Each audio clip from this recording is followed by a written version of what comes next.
Hey guys, welcome back to the channel. It's me again, Mark, and we're back at the greenhouse. And right now, it's currently getting a little bit sunny, but it's actually still very cloudy at the sky. And so we're just gonna have to adjust the light we have around here. So for this one, I think I wanted to show you an update on my fuzzy succulents. So I will be including some of my cacti. I already have most of my fuzzy succulents right here. So those that I cannot move, those that I cannot put in this setup, I will be showing you those first. Okay, so let me just switch the camera. Okay, so this is the first one that I don't want to touch. Actually, I don't want to move. This is my Kalanchoe tomentosa, a chocolate soldier or cinnamon or something like that. And you can see that it dropped a lot of leaves recently. So there used to be leaves on those stems. So they still look nice, but I don't want to touch them. I don't want them to drop any more leaves. So as we go around the greenhouse, we will still be seeing more of those dropped leaves. So this Calanchoe cinnamon or chocolate soldier, I've had this before. This is my second plant. The first one died, so it got rot. So I said in my other videos that when you're caring for fuzzy succulents, you want to avoid leaving moisture on their leaves or on their stems. So if they get moisture on the nodes, or what I would say the nodes or the connection of the leaves to the stem, those can get rot. So I would avoid that you actually put water on their leaves just so that you can protect them. But these plants in the wild, they actually get water on their leaves, so I believe that's just good if you have a lot of air circulation. If you're growing them outdoors, so you can probably get away with getting water on their leaves. But if you're growing them indoors in a humid location, I would avoid that you water their leaves. So this one gets bottom watering. So I actually bottom water this plant, and I think I watered it too early. I think I watered too frequently recently, which is why it dropped its leaves. So I'm just not gonna touch it. If the potting mix managed to dry up, then the remaining leaves will manage to hold on to the stems, and I won't have issues, and the plant will just grow right back. So I will show you another of my Kalanchoe tomentosa. So this is not the brown version, this is the ordinary version, what we call the panda plant.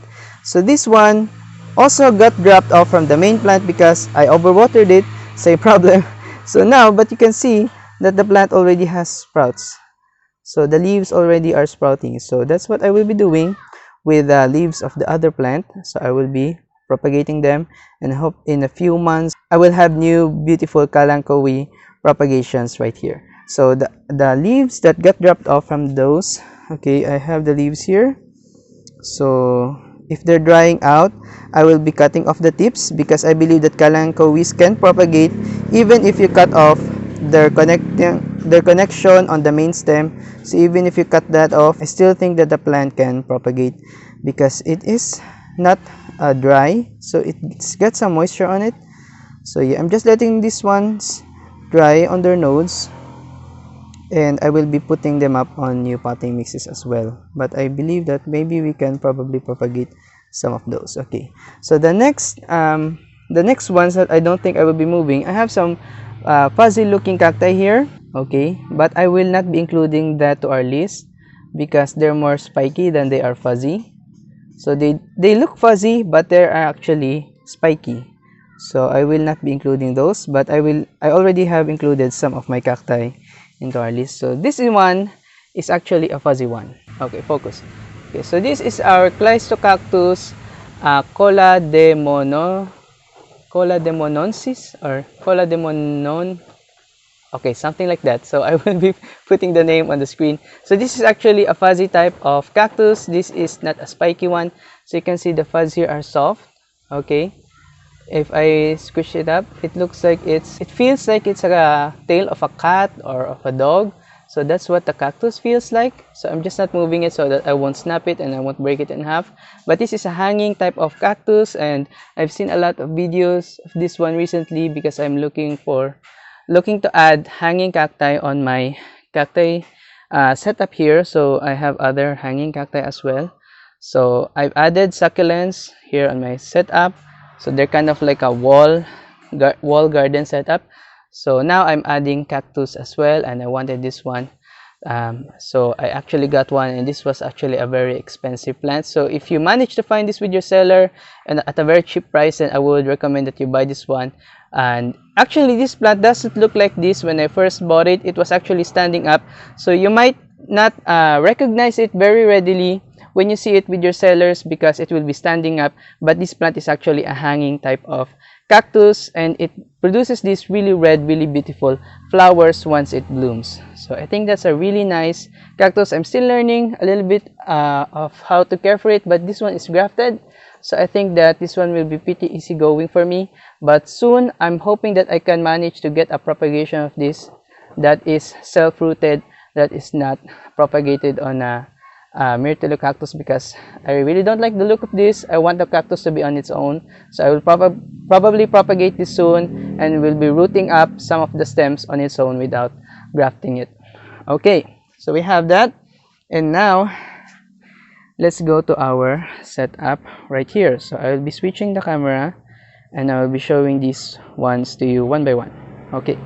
Okay, so we're back at our usual setup. I'm actually lifting my feet right now because I have a lot of red ants in my greenhouse, and I added cinnamon on my grounds. I placed cinnamon on my floor here at the greenhouse, but it seems like the red ants are still there, so that's another problem. So I recently have a commenter actually suggested to me to use cinnamon on my red ants problem, and I will be posting the comment right here, so shout out to her. So if you have ants problems on your cactus and succulents, and you can just try adding cinnamon on that.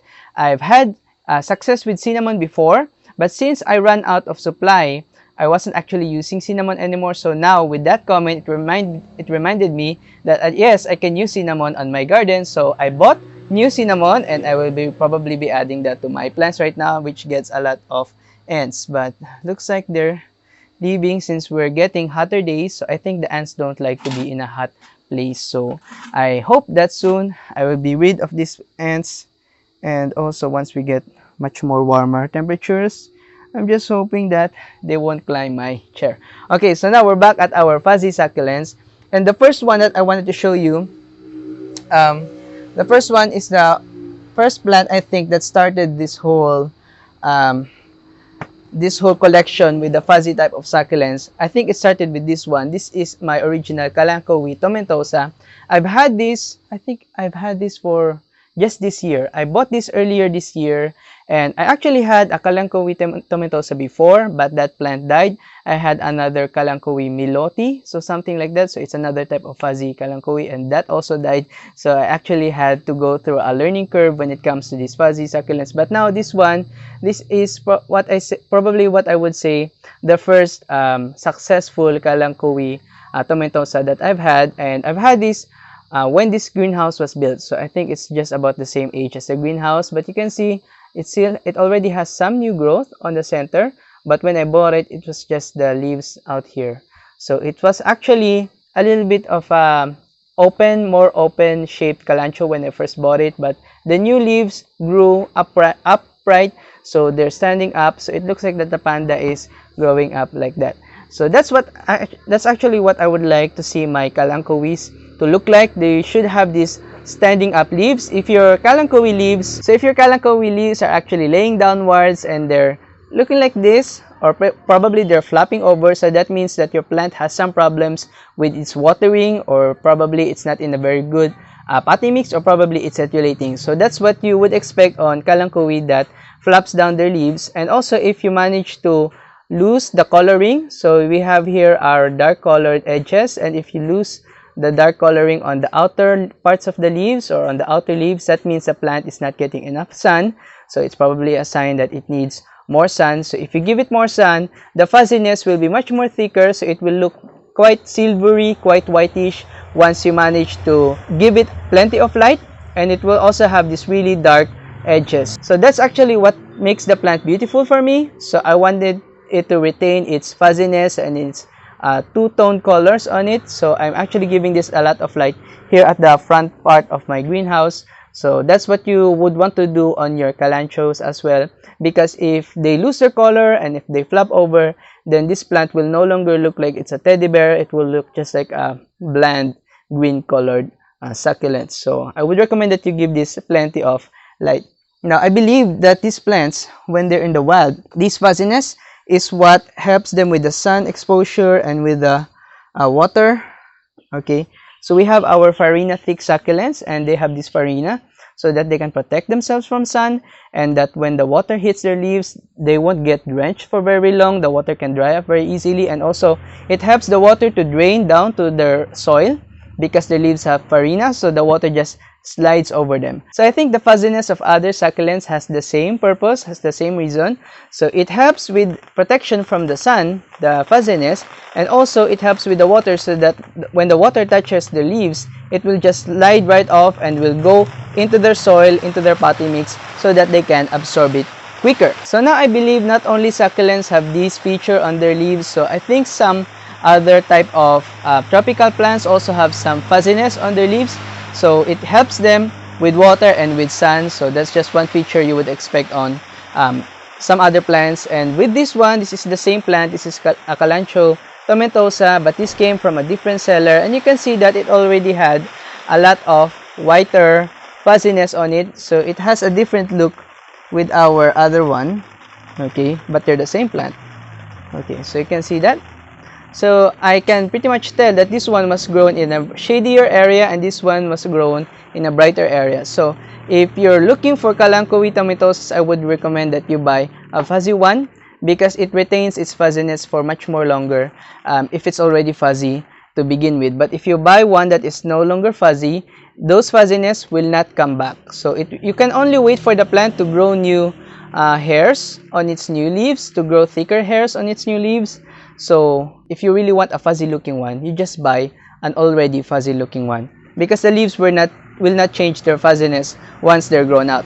So you just have to wait for new leaves to come out. But I think the edges can change. So I believe that the edges can become much more deeper or much more bland in color depending on the light exposure that it has. So it can change. But the fuzziness, I think that it just remains the same. So you really want to give your Kalanchoe tomentosas plenty of light so that they can produce fuzzy looking leaves. Okay, so I believe that is the same with my other fuzzy succulents right here as well.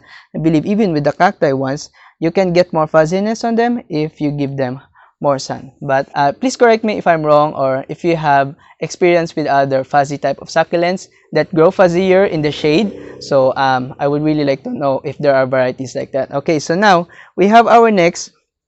This is one that I featured recently on my clumping succulents, and you can see that it already is blooming on one of its stalks. So it's got this yellowish peachy colored blooms. So I think it's really nice. It stands out from the green of the plant. And there's actually red ants. I just noticed it right now. So I might have to remove that. So there's red ants in it. Okay, and I don't like that. Okay, so the other bloom stalks here are also showing a progress. So they're kind of blooming. So I'm hoping that it will just regrow new stems to replace those ones that will be blooming out. Because those ones that will bloom out, I think that will already die soon. So I think I will have to cut that off, or maybe I will propagate some of the leaves off of that. So we still have some other heads here that is not blooming. Okay, so I believe this one is called an Echeveria harmsii or a ruby sleepers or something like that, or a hybrid of some type. There's actually a variety of this one that becomes much more red, so I think, but I believe that here in my location I don't get very cold temperatures, so I will not expect my Echeverias to have stress colors on them. But there's a variety of this fuzzy one that gets red, and I think that it's a really beautiful, really nice succulent. I have another one. I think it's the same. When I unboxed it, I thought it was different, but looking at it right now with the progress it made, so I think that it's already the same. So this one, this is actually a funny story. So this was not planted in this pot before. This was planted in a plastic pot that is short, okay, that is stout. So you already know what my shallow pots look like. So this one, it was quite bare. It wasn't a clumping succulent like this one when it arrived. So it was quite bare. It had a lot of bare stems, and I think it dropped a lot of leaves when it was in shipping. So the pot it was in looked more like it was more soil than it was a plant. So actually a cat got up on my shelves. So I said it before that the shelves actually prevent cats from climbing up, but a cat managed to climb up on one of my shelves here, on a shelf here, and it pooped on the pot of this plant, and it was really a very miserable, very terrifying sight to behold. The plant didn't die. Thankfully, none of my plants died when that cat got in, but it was smelling like it smelled like poo. It smelled like fecal matter. So that's really terrifying for me. I had to remove it from its old pot, and I had to pot it in this new clay pot, and I had to change the potting mix because it stinked very heavily. It really stench. It really produced a very bad odor here in my greenhouse, so I really had to replace it even if the plant was still establishing. So now I replanted it in this clay pot and I watered it new, and I think it's establishing already. So I think that's really nice. I will just, so it doesn't smell like poo anymore, but I think that I will be waiting for it to replace its leaves. Okay, so the funny thing with this one, actually I just noticed it right now, that the stems are fuzzy as well. So it's really nice. It's got that really silvery look when you look at it from afar, but when you look at it up close, it's actually full of hairs. Really nice. Okay, so we have that. Let me just put it back in. Okay, we have our other Echeveria here. Okay, so maybe not with Echeveria. Okay, we have our maybe my viewers will not watch until the end if I do the succulents first. If I do all the succulents first, so I will be switching it up with some cacti. So this is a Parodia scopa. This is actually one that is the nicer looking cacti for me because they have this symmetrical look on their stems and on the arrangement of their spines. They look kind of symmetrical. And I have the Parodia magnifica actually right here, and that was actually the first cactus that I really wanted because of the shape that it has and because of the arrangement of the spines on it. So I really like that. And this was already a clumping one when I bought it. It's already establishing, so I repotted this recently. You can watch my repotting video of my cacti. So this one kind of feels like it's fuzzy. So the spines are actually very thin and they're soft. But I think that the spines get stiffer, so they get much more pricklier when you water them anew. So if they're newly watered, the spikes will get harder, but if they're thirsty, I think that the spikes get softer. So I think that's one good indicator with these plants, that the spikes show if the plant is thirsty. So please confirm that if you have experience with cactus. So it looks like it's more hair than spike though, because I can touch it and it's not really prickly. So that's what I like with this Parodia scopa. Now I also have another Parodia here. I have the yellow ball Parodia and the magnifica, and I would say that the spines they have are also kind of thin, but those ones, they have this much more larger spines than this one. So those spines actually can prick you if you rub them wrong on the yellow ball and the magnifica cactus. But this one, since it's still small, it's not really prickly enough, so I can touch it. But there are some cactus here that I would not recommend that you touch. And I think that we would go with that one. This is my Opuntia microdasys. So this is a plant that I would not recommend you touch at all. I would not recommend you touch any Opuntia at all because they have these glow kids. So they might look like they're fuzz, they might look like they're hairs, but they're actually glow kids. And if you bump into them, their glow kids will actually pierce through your skin. If you manage to touch them just right, you will not get pricked. Okay, but if you rub them wrong, then there's a chance that those glow kids will get into your skin, and it's very difficult to remove because they're very hard to see since they're very small, since they're very fine. So I would really not recommend that you touch this plant. Actually, I used to touch this plant a lot, but maybe because it was not watered well. So maybe because it was not watered well, because it was kind of thirsty, so the leaves, so the spines were actually not prickly, so they were not getting off the plant. But now that it's getting these stiffer glow kids, when I brush off on this plant,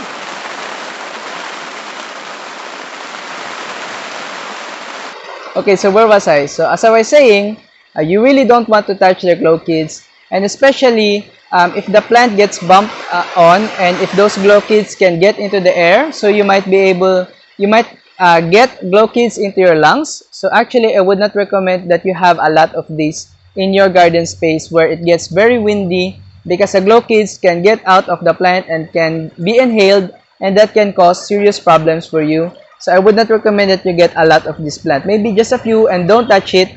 Just avoid touching this plant. Okay. So it's really rainy right now. Now, I also have another cultivated variety of that Opuntia microdasys, and that is actually the Opuntia microdasys Aleedith, or commonly known as the Cordillera Frost. This is an original, probably a monstrous or different cultivated variety of the microdasys. So the grower that started this variety, that cultivated this one, actually only had the Opuntia, the normal version of the bunny ear cactus right there. So they started with that, and as they grew the plant, it started producing these monstrous forms. So they started cultivating it, and now it's a stable variation on the Opuntia microdasys. And actually, it's raining a lot. That's the view that I'm seeing. Okay, you can see there's my water collection. Okay, that's where I get my water when I water my succulents. That's really crazy. But look at my plants though. None of them are wet. They stay dry. Okay, so it's clearing up a little bit, and actually it's getting sunnier. Oh wow, it just stopped. Okay, so now we're getting much better light right now actually. Okay, so now let me just continue this so that we can end this video properly. Okay, so this is again our Opuntia microdasys Aleedith. The cultivator of the plant is actually named Aleedith, so it was named after him, and they actually have a competition currently right now with this plant. So whoever grows the best looking Opuntia microdasys Aleedith, so whoever has the best looking plant at the end of the date of the competition will get a prize. I think that they will also be getting some type of this cactus as well that is bigger in size. So yeah, but we're not about the price. Again, as I said before, we just want to grow much more beautiful cactus here in our care. So now we have that, and I just wanted this to be highlighted since this is a local cultivar. So I just wanted to show some support on our local cultivators, local Benguet propagators of succulents. So if you're not still buying from Benguet sellers right now, if you're only buying from overseas sellers, then I would recommend that you buy from local propagators as well, because they really do a fine job of making succulents affordable for everyone. And I think that that's what makes it interesting for a lot of people, because they sell these cheaper succulents. So they buy these much more expensive succulents from overseas, and they propagate it, and they make it cheaper for everyone. So I really wanted my viewers to also support local propagators, Benguet growers of succulents. So now, let's move on with some of our other succulents. So this is my Cotyledon tomentosa. I think it was tomentosa as well. So we have Calanchoe tomentosa, and we have Cotyledon tomentosa.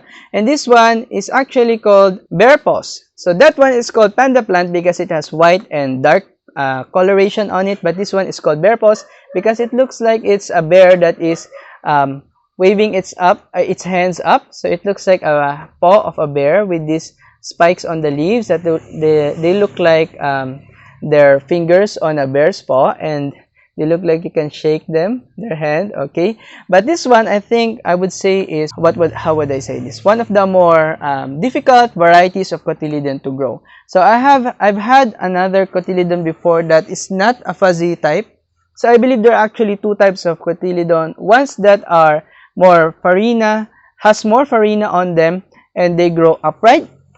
And then there are some other varieties of Cotyledon which has some fuzziness on them, and some has also some farina, but some of them are pendant. So they grow as trailing plants. So they grow like bushes that trail downwards. So that's what I think is the two different varieties of Cotyledons that are being sold, that are being cultivated around. I have my Cotyledon right there. You might not be able to see it, but there's a Cotyledon right there that is more farina, that has more farina than it is fuzzy. So this one is the more fuzzy variety of Cotyledon. I believe this one will also get to be a trailing Cotyledon soon, but I think that it's one that is very slow growing and very sensitive when it comes to the climate, to the weather it has. So it doesn't do well in a very hot location. It wants to have a little bit of cold in it, and it's very slow growing. I would say that that leaf that was already growing for me for about 2 to 3 or for about a month or so, and it's still that size. so it still hasn't grown a lot. And I had another leaf right here which dried up because I left it dry for too long and it dropped out, so that's really sad. And it's I think it's losing more leaves than it is growing them right now, so might be a little bit more thirsty than your other usual succulents, so it doesn't do very well in a drought situation.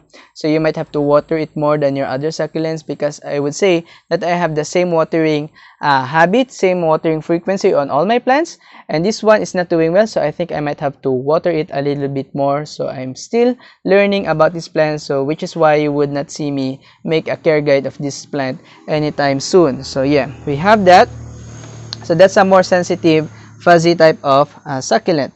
So now let's go back to our cactus, and we have here my Mammillaria oruga blanca. This is one that is, I'm very proud of this Mammillaria actually. This one is my first Mammillaria snowcap. So this is a snowcap variety. If you've had a Mammillaria snowcap, this is one of the other varieties it has, and it's called oruga blanca, and you can see that it already has a lot of pups, and the fuzziness it has actually looks like they're cotton candy. They look like they're cotton balls, so that's what the plant looks like. So I would say that when I first got it, it was not this fuzzy at all. It was kind of bare, the stem was showing, but I gave it consistent light, and you can see that the fuzziness has grown a lot more thicker. So I think that's really nice, don't you think? So I think it's really nice to have this really fuzzy Mammillaria. And I have a head here. You can see that stem, or that pop, or that head, that it already grew its own pups. So isn't that so amazing? So if I propagate that, the head, it can already be called a mother plant because it already has pups on it. So I think that it's really nice. It was very easy to grow in my care, in my experience. I didn't have to fuss a lot about it. Actually, I have more problems with the rootstock it has, because the rootstock always seems to be dehydrated. So if you have experience with your rootstocks looking like that, and if you manage to make your rootstocks much more thicker, please comment it down below, because I don't think that my rootstock will be getting any thicker right now. It's always dry, it's always shrunken. Okay, but the plant at the top is looking very healthy. I'm actually careful not to overwater this. It's in a potting mix with cocoa peat in it, and it's in a clay pot. So if you want to know how to be more successful with your grafted cactus, I will recommend that you mix cocoa peat on your organic material on your potting mix, and you add it with 7 parts pumice, and then you place it in a clay pot, and I think that you're good to go with that. I believe that dragon fruit will root very easily on that type of potting mix, since the cocoa coir can retain some water in it. Okay, so I will be probably be propagating it soon. I will be grafting that on other cacti, and also I think I will be trying to propagate the Mammillaria on its own. I will be trying to root it up on its own. So rooting cacti that came from grafted ones can take a very long time, so I will have to be patient on that, and I think I will be waiting for the pups to grow a little bit more so that they have energy to produce new roots. Okay, now we also have our Mammillaria here, that is a plumosa, and I would say this is my ice cream cactus. This was actually one of my older cacti around here, and I haven't had a lot of success with cacti, and now that I have my new potting mix which has cocoa coir on it, I replanted this plant in a potting mix with cocoa coir. So I believe that this one, I hope that will produce new growth easily, because this one was looking like it's a jellyfish. It was rounded on top and it was flat at the bottom, so that means that the plant is dehydrated. It's not growing evenly. So I think that we will have to solve that, and I hope that the next time that I show this to you, it will be a much more bigger, fuller cactus. And I also believe that this one can produce pups on the side. So it's been with me for a very long time, for about a year or more, and it hasn't produced a single pup. It actually bloomed 1 or 2 times, and then I think it was dormant again for the rest of the time that I had it. So now I replanted it. I hope that we're gonna get much more growth on that. Okay, so now we have our Delosperma. This is a pickle plant, and I would say that this is another fuzzy succulent. You can see that the leaves have some fuzziness, have some hairs on them, so I think it's really nice. I think this one is kind of a more thirstier succulent. It needs to be watered much more frequently than your other varieties. So if you have one, I would recommend that you just keep it growing. It will grow very quickly once you manage to establish it. But this one, I think I will need to repot it, since it's growing, but it's not growing fast enough for my liking. Okay, now we have also our Astrophytum Kikko right here. This is a new purchase. I recently watered it and it's still wet. And you can see that the pups it has is very, very fuzzy. It looks like the Mammillaria one, but it has this much more cream colored fuzziness on the leaves. So this is a mutated form of the Astrophytum asteria probably, and it has fuzzy pups. So I would, what I believe that these growers do, they grow seedlings of these types of astrophytums, and once the seedlings manage to sprout, they graft it right away on a Cactus, so that the plant can grow much more quicker. But actually, I would not recommend that. I would really want to buy astrophytum on their own roots. But this one, I bought this one for probably for pollination reasons, but we didn't get a lot of sun, so it wasn't blooming. So I'm hoping next season I will be able to pollinate some other astrophytums. With this one, I will be crossing it with other astrophytums. So yeah, we have that, and it already has some pups on it. So I think I will be propagating this. Actually, I have another one of this one. It slipped my mind that I already took one, that I already bought one, and I still bought another one. So I actually have two of these plants. If you want to have an Astrophytum Kikko, please make sure to comment down below, and you can buy it from me. I can sell it to you.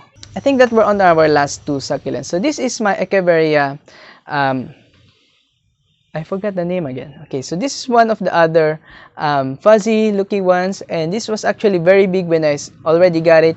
It has a bloom stalk right here, and you can see that it retained its size pretty much. It dropped a lot of leaves when it was in my care, and actually this was always flopping over because it's in a shallow pot. But now I think that it's much more established because it no longer flops over, and it has already just new pups at the bottom, which is really nice. Okay, so yeah, we have two pups here at the bottom. Okay, so there's that. So I'm hoping that I will be managing to grow this more. This is one of a clumping type of Echeveria that grows into a bush shape, so it doesn't stay on a flat rosette shape, so you can expect it to really grow upright, and if you give it less sun, then it will get even taller than this. But I think that this one, once it manages to bloom, so you can cut off the bloom stalk it has, and it will just produce new heads for you. So that's really nice. I would recommend this Echeveria, but it's a little bit challenging for me because I didn't manage to actually acclimate this very quickly, so it needed patience.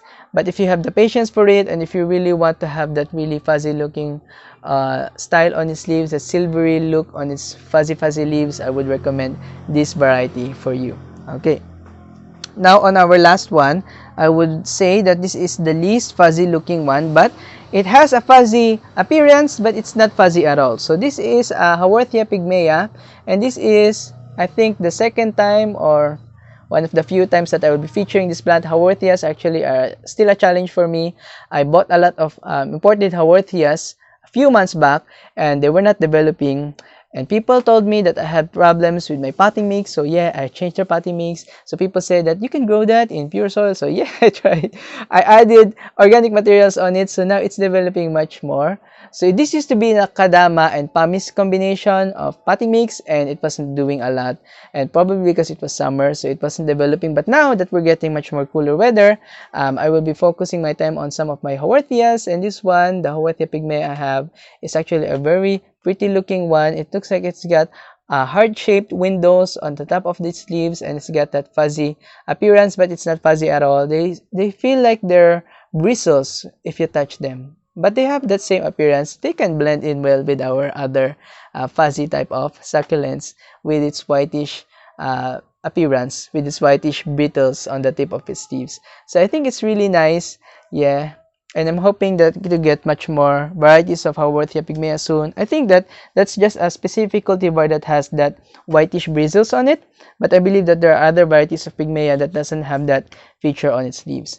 So now I think that's about all the fuzzy succulents that I will be showing with you. We also recently reached 8,000 subscribers here on the channel, and I really wanted to thank a lot of you guys, especially those ones that are still watching these videos, that are still watching my channel. Okay, I think other people are actually like, I think they're already embarrassed with me and with my channel because they're not watching my channel anymore. So I'm really sad about that.